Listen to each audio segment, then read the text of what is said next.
بسم اللہ الرحمن الرحیم۔ محرم اسلامی سال کا پہلا مہینہ ہے۔ اسی سے اسلامی سال کی ابتدا ہوتی ہے۔ شریعت کی نگاہ میں اس مہینے کو بھی بڑی فضیلت اور اہمیت حاصل ہے، جس کی تفصیل آگے بیان کی جا رہی ہے انشاءاللہ۔ لیکن اسی کے ساتھ ساتھ ایک بہت بڑا المیہ اور افسوسناک صورتحال یہ ہے کہ امت میں اس ماہ محرم و محترم سے متعلق نظریات اور عملی طور پر بہت سی بدعات و رسومات، غیر شرعی افعال اور بے بنیاد باتیں عام ہیں۔ طرح طرح کی من گھڑت چیزیں عام کی گئی ہیں جو واضح طور پر قرآن و سنت کے خلاف ہیں۔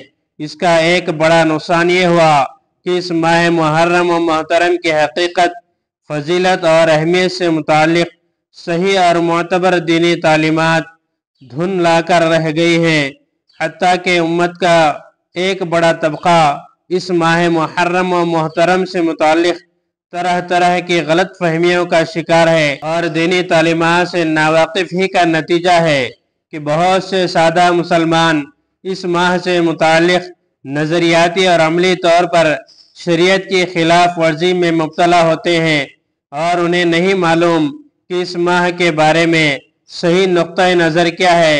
ان تمام افسوسناک صورتحال میں حضرات اہل علم کی یہ بڑی ذمہ داری بنتی ہے کہ وہ اس ماہ سے متعلق قرآن و سنت کی روشنی میں امت کی رہنمائی فرمائیں، تاکہ امت میں صحیح تعلیم عام ہو جائے اور خلاف شرع اور من گھڑت باتوں کی نشاندہی اور خاتمہ ہو سکے۔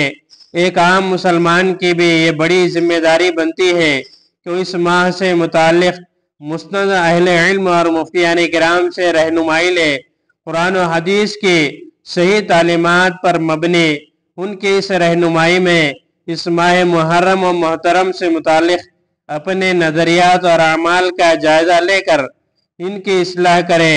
ماہ محرم کی حقیقت، فضیلت اور اہمیت کو سمجھنے کی کوشش کرے، نظریاتی اور عملی طور پر شرعی تعلیمات پر عمل کر کے اس ماہ کے فضائل حاصل کرنے کی کوشش کرے، اور ہر اس نظریے اور عمل سے اجتناب بلکہ اس سے بڑھ کر نفرت اور بیزارگی کا اظہار کرے جو قرآن و سنت کی تعلیمات کے خلاف ہو۔ یہی مسلمان کے ایمان کا تقاضا ہے۔ ماہ محرم چونکہ اسلامی سال کا پہلا مہینہ ہے اور اسی سے اسلامی سال کی ابتدا ہوتی ہے، اس لیے اسلامی سال سے متعلق بھی چند اہم باتیں ذکر کرنا مناسب معلوم ہوتا ہے، جن سے جہاں اسلامی سال کی قدر و قیمت معلوم ہوگی، وہاں متعدد احکام بھی واضح ہو سکیں گے۔ اسلامی سال 12 مہینوں پر مشتمل ہوتا ہے۔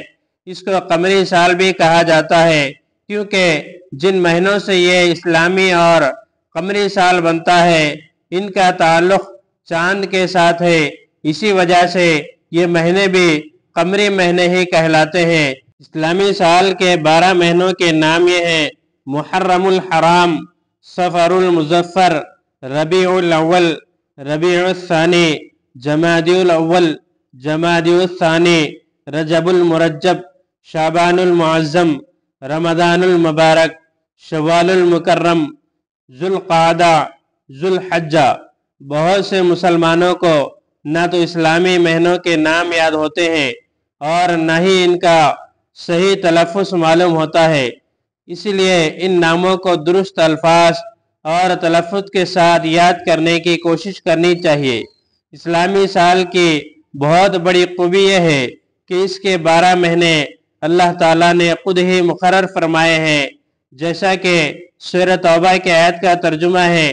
اللہ تعالیٰ فرماتے ہیں کہ حقیقت یہ ہے کہ اللہ کے نزدیک مہینوں کی تعداد 12 مہینے ہیں، جو اللہ کی کتاب یعنی لوح محفوظ کے مطابق اس دن سے نافذ چلی آتی ہیں جس دن اللہ تعالیٰ نے آسمانوں اور زمین کو پیدا کیا تھا۔ ان 12 مہینوں میں سے 4 حرمت والے مہینے ہیں۔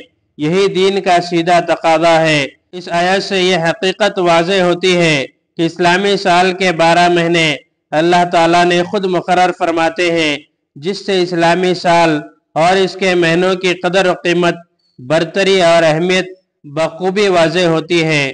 قمری سال کی فضیلت اور اہمیت سے متعلق یہ سمجھنا ضروری ہے کہ متعدد وجوہات کی وجہ سے قمری تقویم کو اہمیت، برتری اور فضیلت حاصل ہے۔ اسی لیے مسلمانوں کو چاہیے کہ وہ قمری تقویم کا اہتمام کرے۔ اللہ تعالیٰ سے دعا ہے مجھے اور آپ کو اور تمام مسلمانوں کو عمل کرنے کی توفیق عطا فرمائے۔ اس طرح کے اور ویڈیوز کے لیے ہمارے چینل کو سبسکرائب کریں، بعد میں بیل آئیکن کو پریس کریں، زیادہ سے زیادہ شیئر کریں۔